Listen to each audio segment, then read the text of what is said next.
Coco et la langue de la forêt. Un jour, dans une luxuriante forêt, la petite Tchépi et son ami ourson s'amusaient à faire avancer des feuilles en soufflant.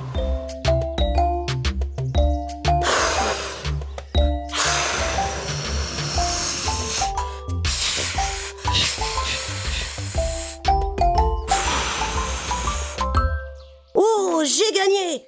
J'ai gagné! Comment ça, tu as gagné? Nos feuilles ont avancé en même temps et sont arrivées au même endroit.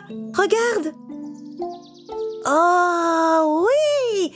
Mais alors, on a gagné tous les deux? Oui! Tout va tout!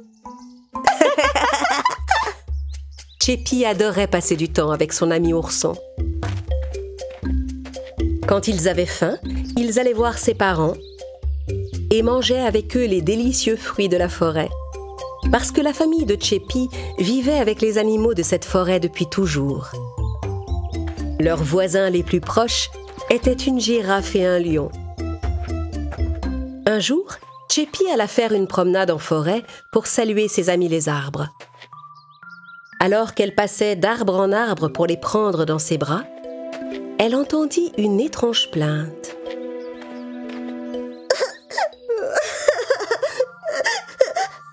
Elle s'avança doucement en direction de la voix et découvrit un petit garçon qui pleurait.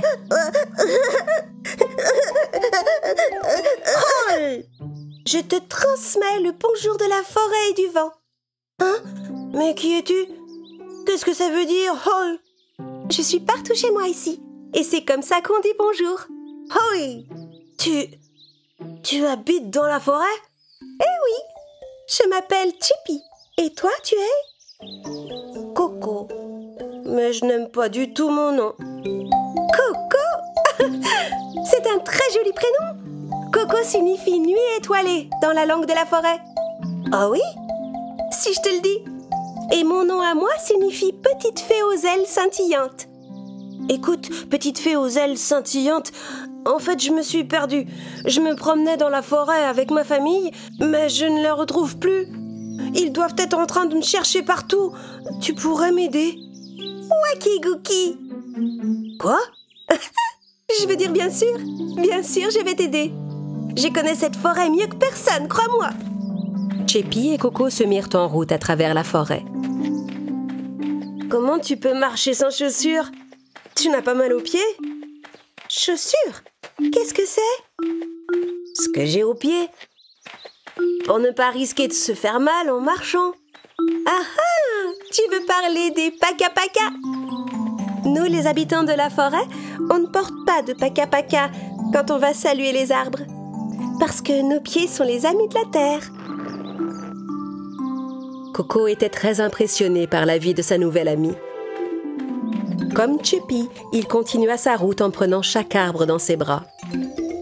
Soudain, une panthère apparut devant eux. Ah! Elle a une panthère! Au secours! En voyant Coco essayer de se réfugier dans un arbre, Tchépi ne put s'empêcher de rire. Qu'est-ce que tu attends pour t'enfuir, Tchépi? Vite, elle va t'attraper, cours! Tchépi s'approcha tranquillement de la panthère. Elle lui chuchota quelque chose, la prit dans ses bras et monta sur son dos. Coco n'en croyait pas ses yeux. Mon amie la panthère Mouna va nous aider, Coco. On retrouvera plus vite ta famille avec elle. Coco s'approcha de la panthère Mouna d'un pas hésitant. Mouna caressa la joue de Coco. « Quand tu voudras t'arrêter, tu n'auras qu'à crier « Pakuna !» Tchépi et Coco se déplaçaient si vite sur le dos de la panthère que les petits insectes se retournaient sur leur passage. Tandis que Mouna filait à travers la forêt, Tchépi entendit soudain une mélodie. Ah! J'ai entendu une fifi! On ferait mieux de ralentir! Pakuna! La panthère Mouna s'arrêta doucement. Qu'est-ce que c'est qu'une fifi exactement? Chut! Une fifi, ça veut dire une musique dans la langue de la forêt. Tchépi et Coco se dirigèrent doucement vers la musique et arrivèrent devant un gros ours.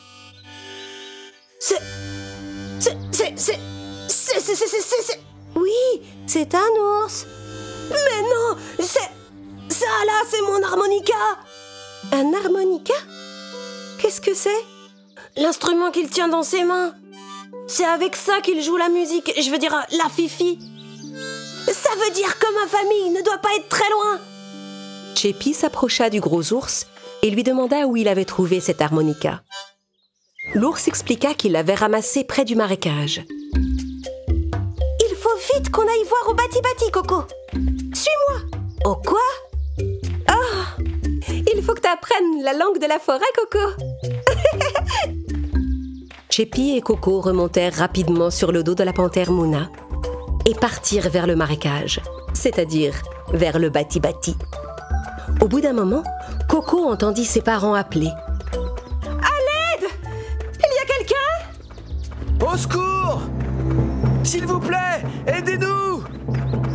Tonton, c'est la voix de mes parents. Il faut qu'on fasse vite. La panthère Mouna arriva au bord du marais. Les parents de Coco étaient là, mais ils étaient piégés dans le marécage. Maman! Papa! Coco! Non, Coco! Attention, il y a une panthère derrière toi! Ne vous inquiétez pas, elle va nous aider. Cheppi vit un de ses amis singes qui le regardait du haut d'un arbre. Hoi! May, tu peux me lancer une longue mapilla?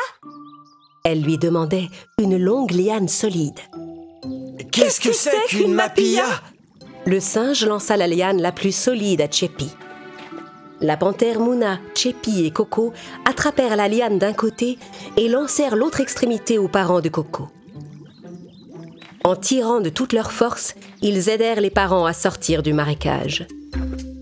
Coco se précipita dans leurs bras. J'ai eu tellement peur, j'ai cru que je vous reverrais plus jamais. Cheppi aussi était très heureuse de voir la famille enfin réunie. Et maintenant, tu ne voudrais pas nous présenter ton étrange amie qui nous a aidés, Coco? Elle n'est pas du tout étrange. C'est une fée aux ailes scintillantes.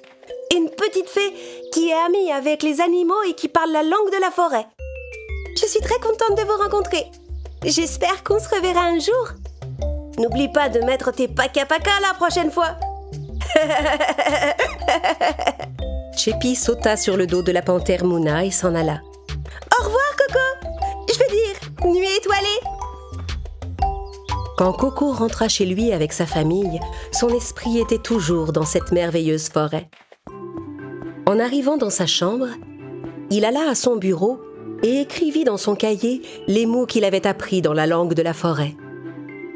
Il avait compris qu'apprendre d'autres langues, c'était apprendre aussi d'autres façons de vivre. Hoi!